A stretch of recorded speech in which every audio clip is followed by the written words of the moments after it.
Hello friends, welcome to episode 137 of the Shauna Stitches Podcast. I'm Shauna and this is my crafty channel where I talk about all the things that I've been working on lately. Today is May the 3rd, 2026. It's currently 11:43 a.m. I seem to say this often lately, but I'm recording later than I kind of intended to. But I will show you on one of my projects why I was a bit delayed in showing up in my craft room.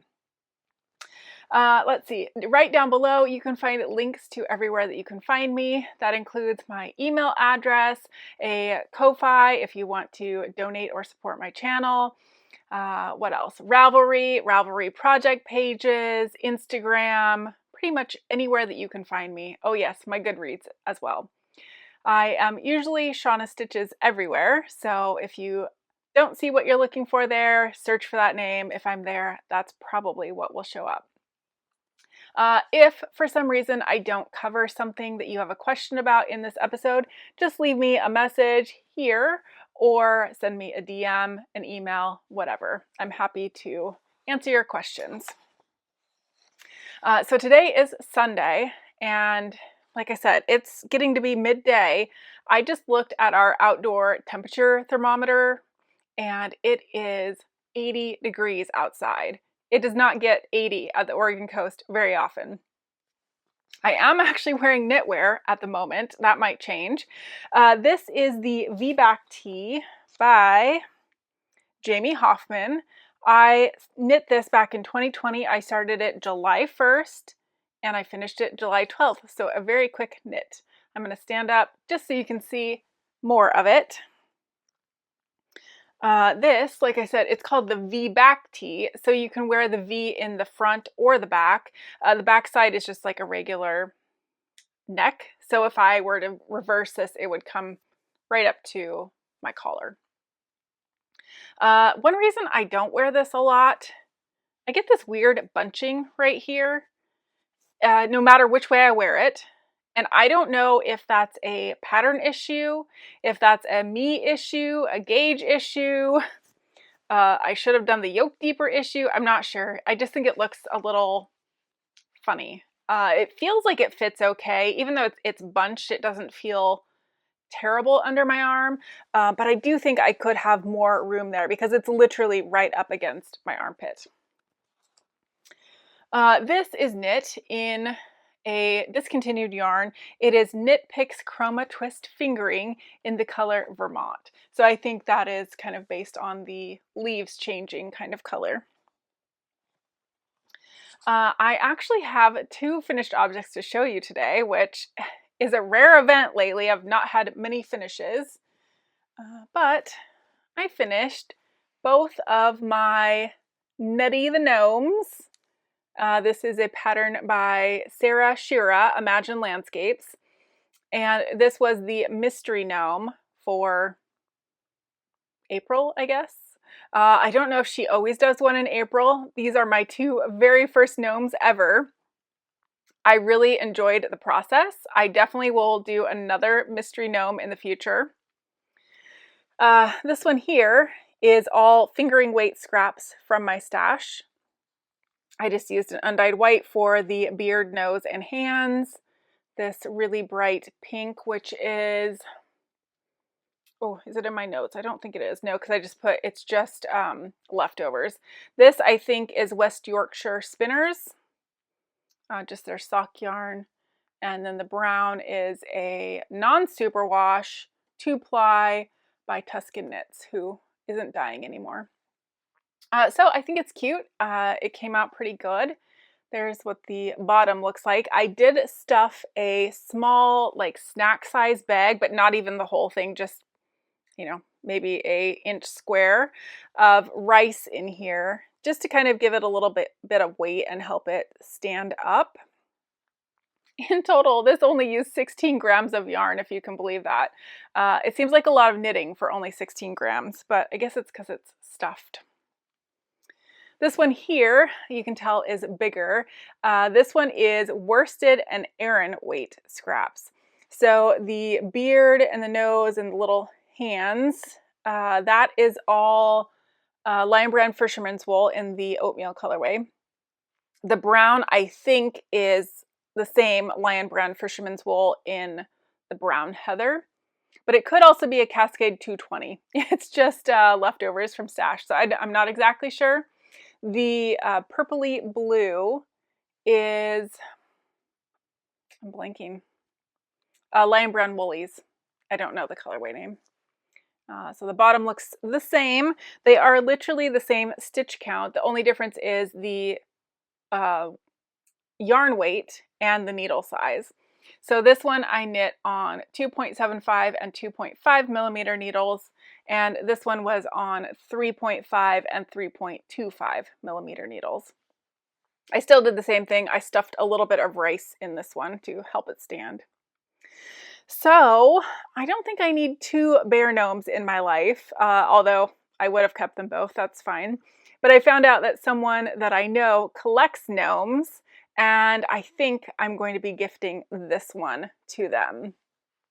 So that means this one, let me tuck her little hand back in her pocket. This one I'm going to put right up here to keep my chicken company. I don't know if you can really even see it back there very well. It just kind of blends into the background, but we'll know it's there. So yeah, this one I need to find out the mailing address and get it sent off. But since I've shown you, now I can do that. Oh, I should say this one used 43 grams total, I think. So I'm really glad that I used stash for both of them, just leftovers. The fingering weight one, I started April 15th and finished April 28th, and the worsted weight one, I started April 16th and finished April 30th.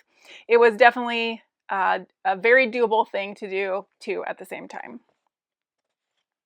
All right, let's talk about whips. I have a very exciting one to show you today. My Lakes Pullover. Let me see if I can figure out the front. I do have a hard time figuring out the front from the back on this one, but I think this is the front. It is on barber cord or try-it-on tubing, whatever you want to call it, because just right before recording this, I have reached the 4-inch mark on the ribbing. That's what delayed me. I had planned on recording probably 2 hours sooner, but I was just in the middle of the ribbing and I just really wanted to get to the 4-inch mark. So I have tried this on. I'm a little unsure of the length. Width-wise, it's got plenty of ease. I do hope that it kind of relaxes a little bit because it looks a little bit stiff would be the right word. But not only am I not sure about the body length, which I think is okay. I took some still photos. I will put those in. But the area that's really getting me for length is the sleeves. Now, I'm not sure if that's partially because I did a ribbed cuff, or I guess it was still ribbed, but I went down in needles, needle sizes for the ribbing. The pattern calls for you to keep the same size needle, which I did do for the bottom. I did not want the bottom to cinch in. It looks funny because it's on the try-it-on stuff, but it generally is not all flared out like that. But anyway, so this is on a 5.5 millimeter needle, as is the rest of the body. But for the cuffs of the sleeve, I went down to, I think, a 3.75. So it cinches in nicely around my wrist.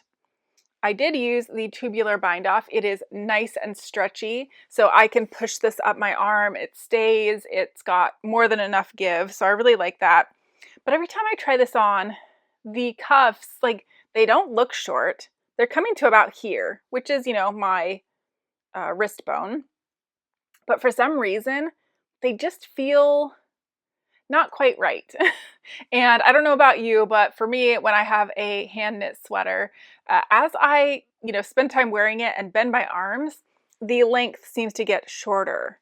So I'm hoping I get just a teeny tiny bit of length. I mean, even just a 1/2 inch would be great. And I think it won't feel that way. But worst case scenario, after blocking, if I still find it to be a bit short, I'm going to have to rip out the tubular bind off and add a little bit and then, bind off again. It's not the end of the world. I actually am not using near as much yarn as I thought I was going to. I thought for sure I needed at least 6 balls of this DK weight gray. But this is only ball 5, and maybe I've used 20 grams as a guess, maybe less. And I'm on the 3rd of 4 skeins of the Make It Tweed. So if I need to make the sleeves longer, I have more than enough. Only using 5 of these, or even less than 5, leaves me another 5, which means I have more than enough for another sweater of the gray. I will not have more than enough for a sweater of the Make It Tweed, but I've been kind of thinking it would be really neat to do a sweater where you do stripes in the Make It Tweed, so different colors, and so I would definitely have more than enough to do a stripe in that color. So that's just a thought. I haven't bought any more. So yes, today, after I'm done, or maybe when I'm editing, I will be doing the 2 setup rows for tubular bind off and getting ready to bind this off. Very excited. I was hoping I would have this done in April, but almost not quite. So I started that March 29th of this year, and gosh, it would have been nice to get it done on the 29th of April, but like I said, not much longer after that. So just over a month working on that, and I've been working on a lot of other stuff too. I do have a new cast on. My homemade sock blockers are here. So this is technically a mystery knit along. So if you don't want to see a spoiler for the Bullerby socks, which is a pattern by Mone, then you should look away. But first I'll show you my yarn. So don't look away yet. This is Plymouth Yarn's Neon Now in the colorway 2, which is giving me Tequila Sunrise vibes. I just really like this nice bright color. So I have done clue 1 of both socks. It's identical. The only difference is my sock yarn colors are not matching up, so that's not identical, but as far as the stitching, the pattern, all that goes, it's identical. So I'm going to show that now. And I'm all tangled up. So there is clue 1. This is the first sock, I know, because the first sock started with pink. The second sock started with orange. So that's that. I think the pattern's a little bit easier to see on this sock. So you can see at the top here, the cuff, there is a non-traditional cuff, although it still has ribbing, but they have incorporated some cables, which I think look really nice. And then there is this very interesting row of what looks like sideways stitches there. And I can't remember, they're calling this the horizontal braid or cable or something. It is not hard to do, but it is slow and definitely a bit fiddly. But I do like the look of it. And then the next portion after the cuff, hopefully you can see it's a bit hard with kind of a similar color yarn, but there are yarn overs which are then passed over some stitches. So that's it. That is clue 1 for both socks. They should look, other than the color placement, they should look pretty identical. And I am enjoying this. My sock mojo has been so low. I think it's a good sign when I finished clue 1 and I just wanted more sock to knit. So very excited for clue 2 to be coming out. That should be coming out this next Friday. And throughout May, every Friday. We get 4 different clues. So the first 4 Fridays of May, we get a new clue. I kind of anticipate with that there's a possibility I will need to lengthen some sections because I tend to like a longer leg. And if that's like half the leg, I don't know, that seems pretty short. So we'll see. Yeah, those started May 1st. And let's see. That's it. Those are the only things knitting-wise that I've worked on. I didn't put any squares into my Cozy Memories blanket, and I did not work on my larch peds. I wanted to, but just other things have been taking up my time. I did do a little bit of work on my temperature cross stitch, which is in this vinyl fronted bag by Garden Grove Stitchery. It's interesting to me that they do this vinyl, and I know they say it's so that you can see what's in there, but all I see is white Aida. Maybe once my design gets bigger, I'll see it, but I think the way I have to fold it, maybe not.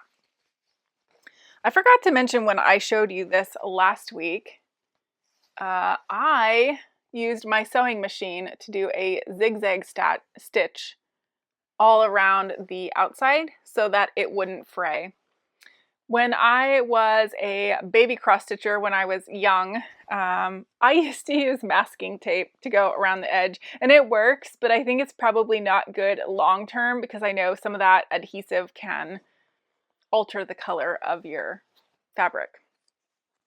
So this is my progress. Last time I showed you, I was like here, I think.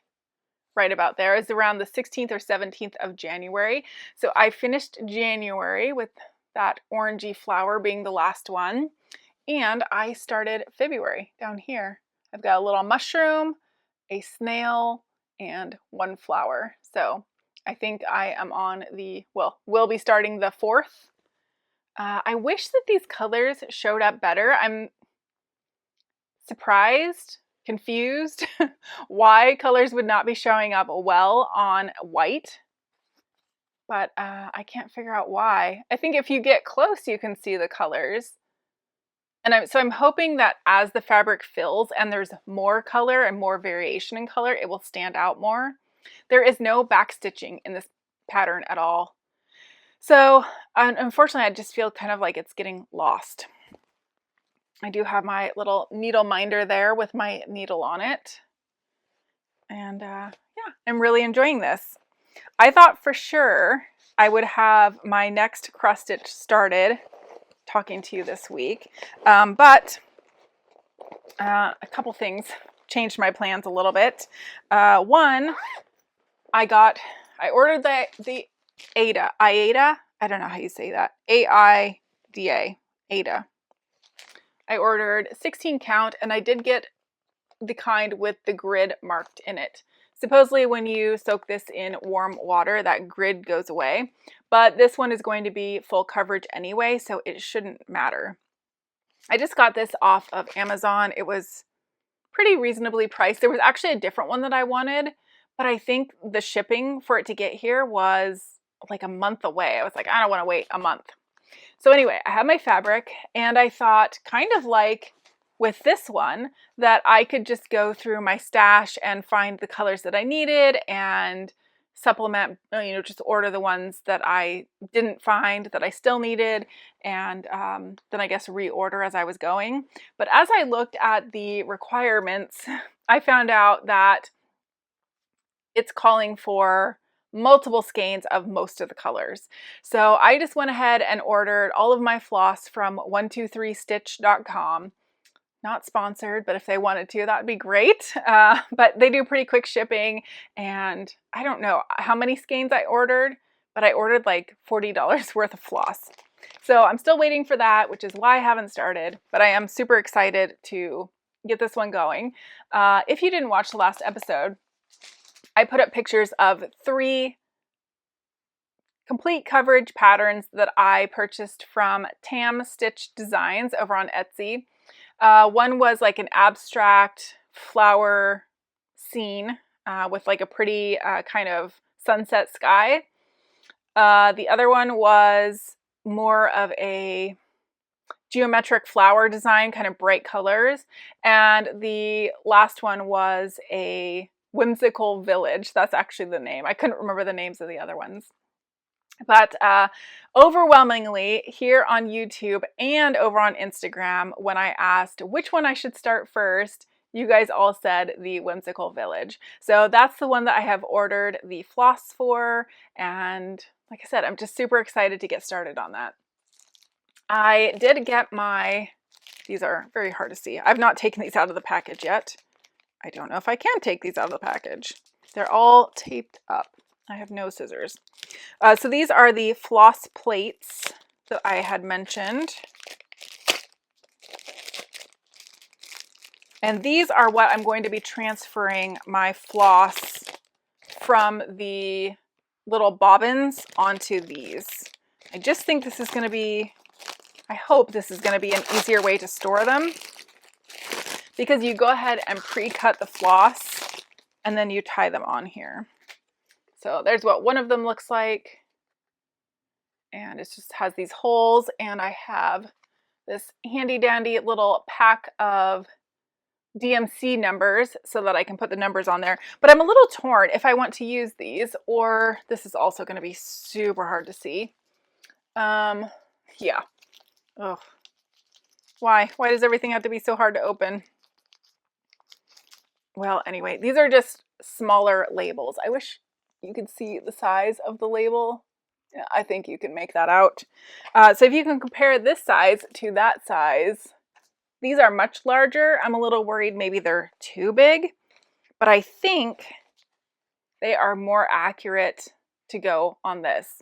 My thought originally in ordering these was that these numbers, the actual DMC numbers, would go on the floss plates that I'm storing them on, and then I would use these to label the ones for a specific project, because those are obviously going to not stay on there permanently, and then when I was done with that project I would remove these.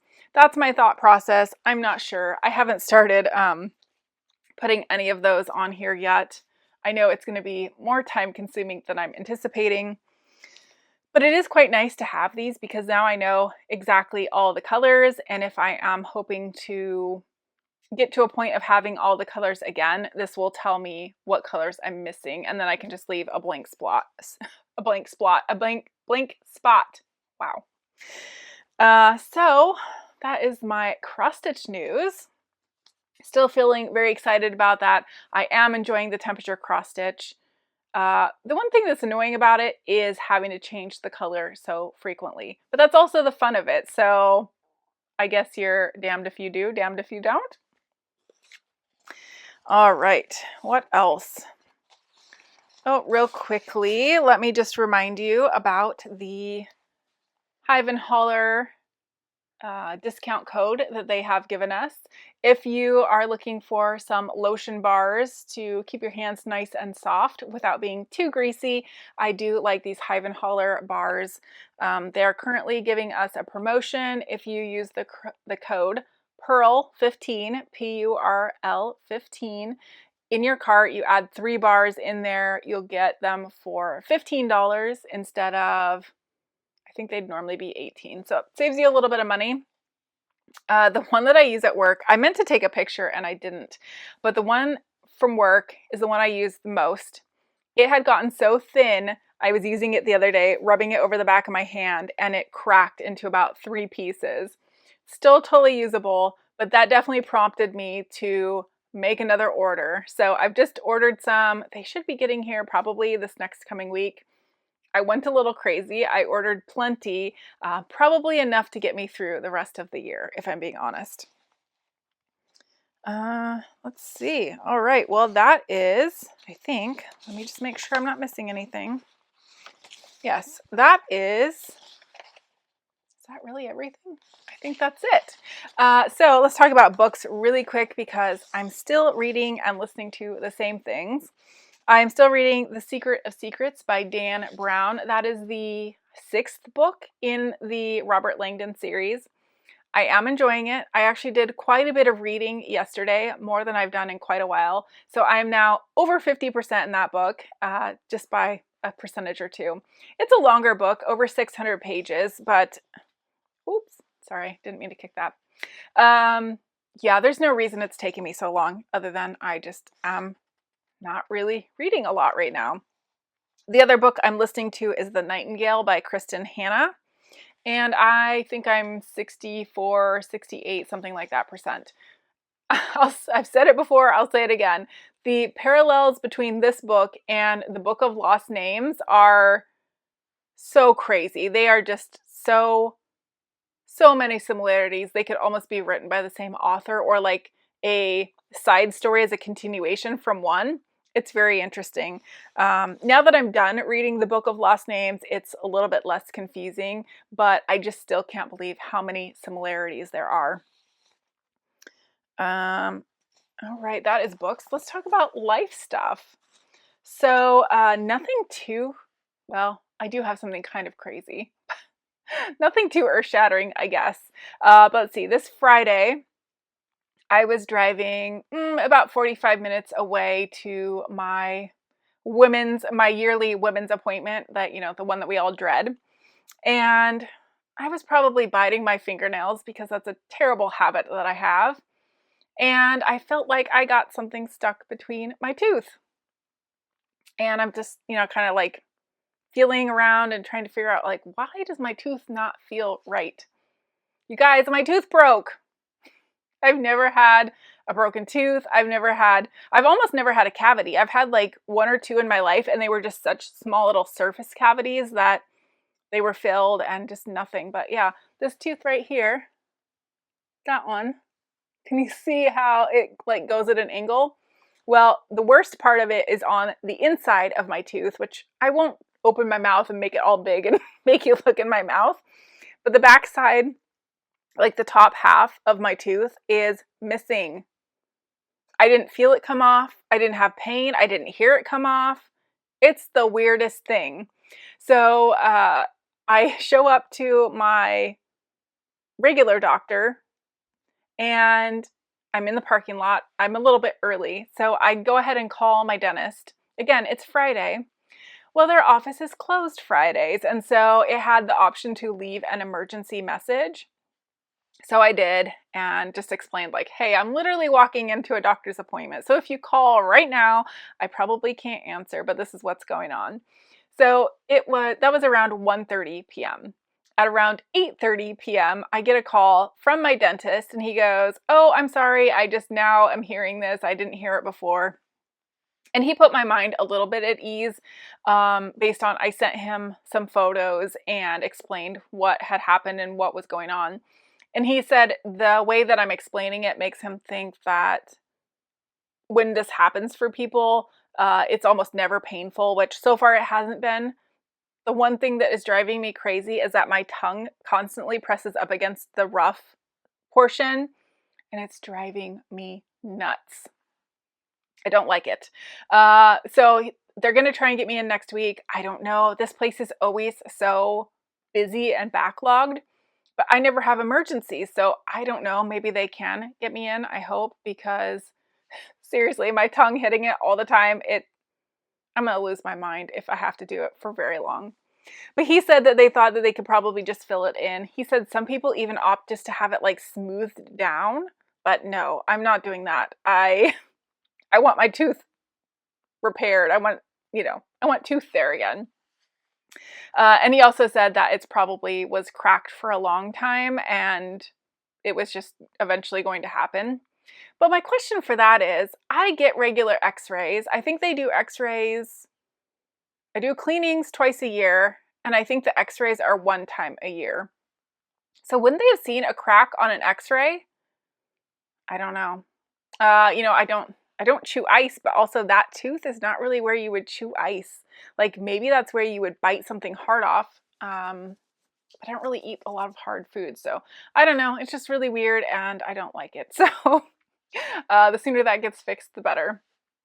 I can't really think of anything else life-wise. My appointment went fine, and I am unhappily living through this tooth thing. I'm very thankful it's not painful because that would not be fun at all. But yeah, so after this, I'm going to finish my Lakes pullover. Might do some cross stitch. I'm going to see what project I'm going to work on next. I think my next project that I'm going to pick up after biting that off is going to be my pinguono. So I have done the welts on the first side, but I don't have any welts on the second side. I think I'm going to go through my stash, my leftovers, and just see if I have any greens that I can add to that. Because right now, the only thing I'm using is Holskarn Super Soft greens. And I would like a little bit of variation, I think. So yeah, that's it until next week. I am going to be filming my State of the Stash right after this. And so that's going to go up probably Wednesday. I always record and edit that the same day that I record my regular episode, but then I just wait a few days to post it. So I'd be very curious to hear, do you like that gap in time? The reason I do that is because I just figure it's a little bit easier for people not to be bombarded with a bunch of videos all at once and then you're wanting to watch them, but then you get behind. Or do you want them to come out the same day? I guess that's my question. So if you have any thoughts on that, please let me know. And yeah, any other comments that you have for anything else I talked about or things I didn't talk about, please leave them down below and I will get back to you as soon as I can. Thanks for watching and I will see you next week. Bye.